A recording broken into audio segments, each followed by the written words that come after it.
கடந்த காலம் எதிர்காலம் உங்க வாழ்க்கையில ரணகளத்தை பண்ணுதுங்க. பெரிய ரவுடிசம் பண்ணிட்டு இருக்கு. சில நேரத்தில் பார்த்துருக்கேன், இந்த புதுசா வர்ற ஜென்சி பாய்ஸ் இந்த பொட்ட பிள்ளைங்களோட போய் வழிச்சிட்டு இருக்கிறது, ஃபிளர்ட் பண்ணிட்டு இருக்கிறது, தெளிய வச்சு அடிக்கிறான்னு சொல்றாங்க பாத்தீங்களா? அது மாதிரி வாழ்க்கை உங்களை தெளிய வச்சு.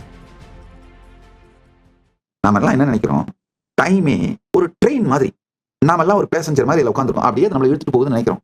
கிடையாது, நாம தான் ட்ராக்கு, டைம் நம்ம மேல போயிட்டு இருக்கு. அதான் உண்மை.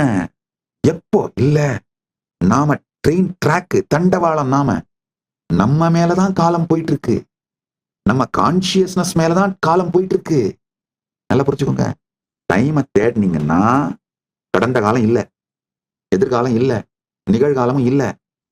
ஆனா உங்க இருப்புல இருந்தீங்கன்னா உங்க மேலதான் மூணும் போயிட்டு இருக்கு. உங்க கான்சியஸ்னஸ் தான் கேன்வாஸுங்கயா. டைம்ங்கிறது டிராயிங், பெயிண்டிங்க, அது பாட்டுக்கு ஓடிட்டு இருக்கு. இல்ல சினிமா திரை, உங்க கான்சியஸ்னஸ் தான் சினிமா திரை. பாஸ்ட், பிரசன்ட், ஃபியூச்சர் இதெல்லாம் சினிமா மாதிரி போய்கிட்டே இருக்கு அது பாட்டுக்கு. திரை சினிமாவை பார்க்க ஆரம்பிச்சதுதான் பிரச்சனை. திரை சினிமாவை பார்க்க ஆரம்பிச்ச உடனே திரையில எரியற மாதிரி காட்சி வந்து திரை ஐயோ நடிச்சு, ஐயோ நான் எரியறேனே. நன்றாக புரிந்து கொள்ளுங்கள். நாம் திரை என்பதை தெரிந்து கொண்டீர்களானால் இந்த காலம்ங்கிற சினிமா நம்ம மேல ஓடிட்டு இருக்குன்னு புரிஞ்சுக்கிட்டீங்கன்னா கடந்த காலம் உங்களை பெரும் மன உளைச்சலுக்கு உள்ளாக்காது. நல்லா புரிஞ்சுக்கங்க. We suffer because we agonize over a past that exists only as a thoughts in the present. நாம் பெருந்துக்கம், பெருந்துயரம், டிப்ரெஷன் மாதிரி புதுமையான துக்கங்கள், மன உளைச்சல், வலி, வேதனை இதெல்லாம் அனுபவிக்கிறதுக்கான ஒரே காரணம் என்ன தெரியுமா? கடந்த காலம் வெறும் நினைவுகளாக, எண்ணங்களாக மட்டும்தான் நம்மளுக்குள்ள இருக்குன்னு புரிஞ்சுக்காம அத நிஜம்னு நினைக்கிறப்பதான் பிரச்சனைங்கயா. கடந்த காலம் வெறுமனே எண்ணங்களாக மட்டும்தான், நினைவுகளாக மட்டும்தான் உங்களுடைய பிரசன்ட்ல இருக்கே தவிர அதுக்கு எந்த எக்ஸிஸ்டென்ஷியல் இருப்பு வேல்யூவும் இல்லைங்கயா. எக்ஸிஸ்டென்ஷியல் வேல்யூவே கடந்த காலத்திற்கு இல்லை. நீங்க அந்த கேசட்டை வேணும்னே திருப்பி போட்டு ரிப்பீட் பண்ணி பார்த்து, ரிப்பீட் மோட்ல போட்டு ஒரு டிப்ரெஷன்ல போய் உட்கார்ந்துட்டு இருக்கிறது அந்த ஒரே பிரச்சனை தானே தவிர கடந்ததற்கு உங்கள் நினைவை தவிர வேறு எங்குமே இடம் இல்லை. கடந்த காலம், இறந்த காலம், பாஸ்ட், ஃபியூச்சர் ரெண்டுமே கன்வீனியன்ட் ஃபிக்ஷன் கான்செப்டுங்கயா. பாஸ்ட், பிரசன்ட், பாஸ்ட், ஃபியூச்சர் ரெண்டு கான்செப்டுமே ஒரு convenient fiction that exist only in the mind. மனத்தில் மட்டுமே இருக்கக்கூடிய ஒரு ஃபிக்ஷன், புனை கதை தான் உங்களுடைய பாஸ்டும் உங்களுடைய ஃபியூச்சரும். உங்க பாஸ்ட லொகேட் பண்ண முயற்சி பண்ணா வெறும் மெமரி, ரெக்கார்ட்ஸ், நீங்க உங்களுக்கே சொல்லிக்கிற, திரும்ப சொல்லிக்கிற கதைகள், அவ்வளவுதான். அதுவும் இப்பதான் சொல்லிக்கிறீங்க, பிரசன்ட்ல தான் சொல்லிக்கிறீங்க. உங்க ஃபியூச்சர்ல லொகேட் பண்ண முயற்சி பண்ணீங்கன்னா உங்க எக்ஸ்பெக்டேஷனு, பிளானு, ஹோப்பு, அதுவும் என்ன பிரசன்ட்ல தான் சொல்லிக்கிறீங்க, நடக்குது. பார்த்திட காலம் இல்லை, இருந்திட உங்கள் மீதுதான் காலம் செல்லுகிறது என்கிற தெளிவு வரும். பார்ப்பவனுக்கு காலம் இல்லை, அந்த டிராமால சிக்கிட்டு சீரழியறவனுக்கு காலம் இல்லை. பார்ப்பவனுக்கு நீங்க தான் அந்த ஸ்கிரீன்னு புரிஞ்சுக்கிட்டு சாட்சியா பார்க்கிறவனுக்கு பாஸ்ட், பிரசன்ட், ஃபியூச்சர் மூணுமே உங்க மேல போய்கிட்டே இருக்குன்னு தெளிவா தெரியும். காட்டப்படும் படம் நிஜமும் அல்ல, இல்லாமலும் இல்லை. பார்த்தால் அதுல சிக்கிக்கிட்டீங்கன்னா நிஜம் இல்லாத ஒரு காலம் உங்களை சீரழித்து வாழ்க்கையை அழித்து விடும். அதுல சிக்காம தள்ளி நின்று பாத்தீங்கன்னா நிஜமான காலம் அது பாட்டுக்கு வரும், இருக்கும், போகும். அப்ப என்ன ஆகும்னா உங்க வாழ்க்கைய, நிஜமான காலத்தை அருமையான ஆனந்தமான வாழ்க்கையாக மாற்றிக்கொள்ளுகின்ற கான்சியஸ் ஸ்ட்ரென்த் உங்களுக்கு வரும். இதுக்கு அடுத்த ஒரு நிலை இருக்கு. அது என்னன்னா, வெளியில எப்படி இருக்கு அப்படிங்கறத நீங்க மாத்த கூட வேண்டியதில்லை. உள்ளுக்குள்ளேயே உங்களால ரீஆர்கனைஸ் பண்ணிக்க முடியும். உங்களுக்கு தேவையான அனுபவங்களை உங்களால மேனிஃபெஸ்ட் பண்ணி வாழ முடியும். கான்சியஸ்னஸோட ஸ்ட்ரென்த் அதிகமானா டைரக்ட் எக்ஸ்பீரியன்ஸ்ல நீங்க சென்டர்டா இருக்க ஆரம்பிச்சீங்கன்னா, நல்லா புரிஞ்சுக்கோங்க, எக்ஸ்பீரியன்ஸ் சென்டர்டாவே வாழ ஆரம்பிச்சீங்கன்னா, உங்க கான்சியஸ்னஸுக்கு எந்த எக்ஸ்பீரியன்ஸ் வேணாலும் எக்ஸ்டர்னல் ஸ்டிமுலி இல்லாமலே, எக்ஸ்டர்னல் ட்ரிகர் இல்லாமலே மேனிஃபெஸ்ட் பண்ணி பார்க்கவும் வாழவும் முடியுங்கிறது புரிஞ்சதுன்னா, அப்ப நடக்கிறது தான் முழு சுதந்திரம். Conscious sovereignty. நரக வாழ்க்கையிலிருந்து நல்வாழ்க்கைக்கு சென்று, நல்வாழ்க்கை அப்படிங்கிறதுல இருந்துமே முழு விடுதலை அடைந்த சுதந்திர வாழ்க்கைக்குள் மலருவீர்கள். தொடர்ந்து இந்த காலம் உங்களுக்குள் ஏற்படுத்துகிற உணர்ச்சி கொந்தளிப்புகள், கடந்த காலம் ஏற்படுத்துற உணர்ச்சி கொந்தளிப்பு, எதிர்காலம் ஏற்படுத்துற உணர்ச்சி கொந்தளிப்பு, இதுல சிக்கனீங்கன்னா காலம் அப்படி நிஜமா தெரியும். அந்த டெலியூஷன்ல, இல்யூஷன்ல அப்ப வாழ்க்கையே சிக்கி சீரழிஞ்சு நரகமாத்தான் வாழ்வீங்க. எப்போ நீங்க திரை இதுல இந்த காலம் மூவாயிட்டே இருக்குன்னு புரியுதோ, அப்போ நல் வாழ்க்கையாக, ஸ்வர்க்க வாழ்க்கையாக உங்களை நீங்களே சீரமைச்சுப்பீங்க. ஆஹா, என் எக்ஸ்பீரியன்ஸ் இனிமையா முழுமையா ஆனந்தமா இருக்கிற மாதிரி உங்க வாழ்க்கையை கான்சியஸா கட்டமைச்சுப்பீங்க. அது சொர்க்க வாழ்க்கை.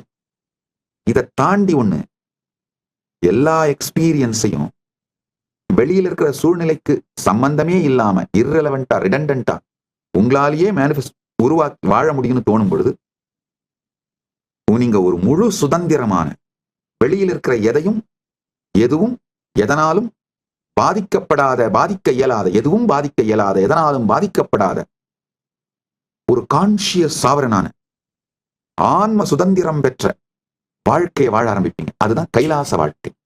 நரக வாழ்க்கையிலிருந்து சொர்க்க வாழ்க்கைக்கு வாங்க, சொர்க்க வாழ்க்கையிலிருந்து அடுத்து கைலாச வாழ்க்கைக்கு மாறுவீங்க. இது மொத்தத்தோட ரகசியம், சாரம் என்னன்னா, உங்களுக்குள்ள நடக்கிற அனுபவங்களை சாட்சியா பார்க்க ஆரம்பிக்கிறதா முதல் படி.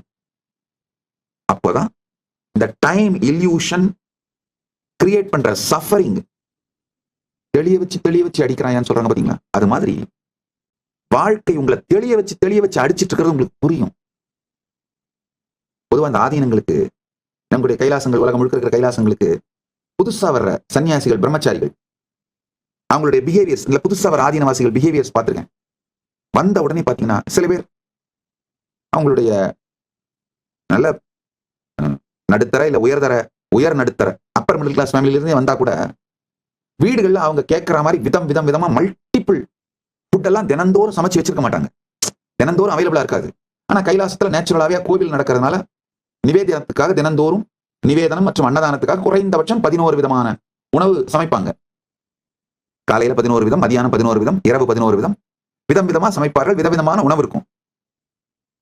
வீட்டுல விதமான உணவு வேணும்னா நிறைய நாம உழைச்சாக வேண்டியிருக்கும், வேலை செய்யணும்.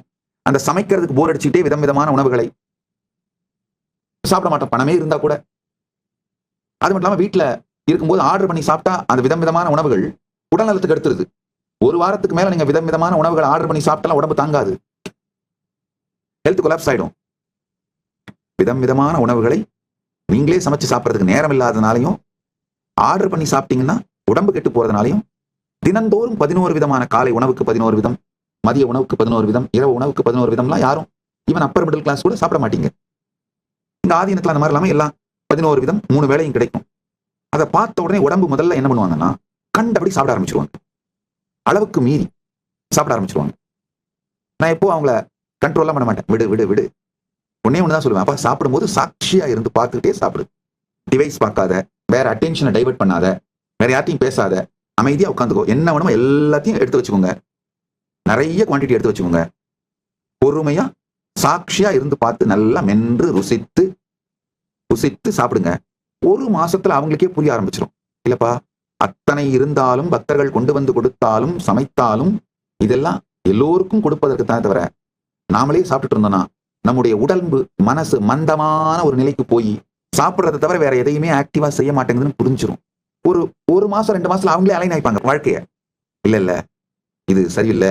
இந்த ஒரே ஒரு விஷயம், அதாவது சாட்சியா இருந்து பார்க்கறது மூலமாவே தாங்களே தங்களுடைய வாழ்க்கையில அலைன் ஆயிடுவாங்க. அதே மாதிரி தாங்க சில நேரத்துல பார்த்துருக்கேன், இந்த புதுசா வர்ற ஜென்சி பாய்ஸ் இந்த பொட்ட பிள்ளைங்களோட போய் வழிஞ்சிட்டு இருக்கிறது, ஃபிளர்ட் பண்ணிட்டு இருக்கிறது, நான் ஒன்றும் கண்டுக்க மாட்டேன், சும்மா இருப்பேன்.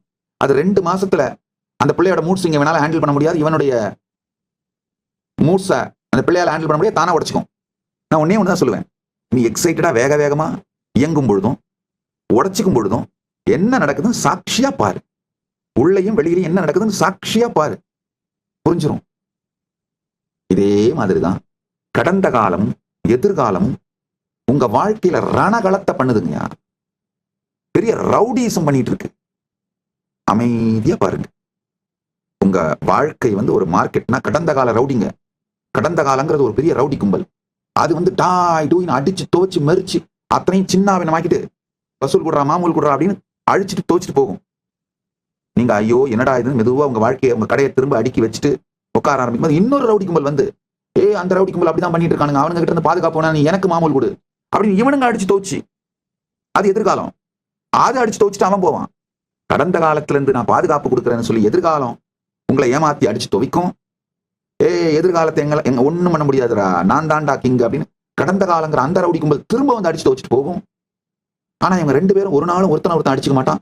ரெண்டு பேரும் சேர்ந்து உங்களை மட்டும் தான் அடிச்சு துவச்சிட்டு இருப்பான்றது உங்களுக்கு எப்ப புரியுதோ அப்ப முடிச்சுக்கிட்டாரே. கடந்த காலம் எதிர்காலம் ரெண்டு ரவுடி கும்பலையும் நம்மளை தாண்டா அடிச்சு துவைக்கிறானுங்க, அவனுங்க ஒருத்தனுக்குள்ள அடிச்சுக்கவே மாட்டானுங்கடா. எதிர்காலம் உங்களை கன்வின்ஸ் பண்ணும், கடந்த காலத்தை நம்பாத, நான் உன்னை பாரு வேற மாதிரி மாத்திரம் பாரு அப்படின்னு. கடந்த காலம் எதிர்காலம் ஒண்ணும் பண்ண முடியாது, உன்னால ஒன்னுத்தையும் சாதிக்க முடியாதுடா, உன்னை என்ன பண்றேன் பாரு, நீ இந்த மாதிரி நாசமாக்கி வச்சிருக்கிற, உன்னால எப்படா எதையும் சாதிச்சிட முடியும், அது அடிச்சு உடைச்சிட்டு போகும். ரெண்டு பேரும் அடிச்சு உடைச்சிட்டு போறதை பார்த்துட்டு நீங்க சும்மா தேவையான உட்காந்துருக்க வேண்டியதான். இது புரிஞ்சுதுனாலே கடந்த காலம் எதிர்காலம்ங்கிற இந்த ரெண்டு இல்யூஷன் உங்களை அழிப்பதை நிறுத்திவிட்டு சாட்சியா இருந்து பார்த்து அந்த அகோனி பெயின் அதுல இருந்து விடுபட்டுருவீங்க. விடுபட்டு நீங்க காலம்ன்ற ட்ரெயின்ல உட்கார்ந்து இருக்கிற பேசஞ்சர் இல்ல, காலம்ன்ற ட்ரெயின் போறத அந்த ட்ரெயினை தாங்குற தண்டவாளம். கடந்ததும் இருப்பதும் வருவதும் உங்கள் மேல் சென்று கொண்டிருக்கிறது. இந்த ஒரே ஒரு ஷிஃப்ட் தாங்க வேணும்.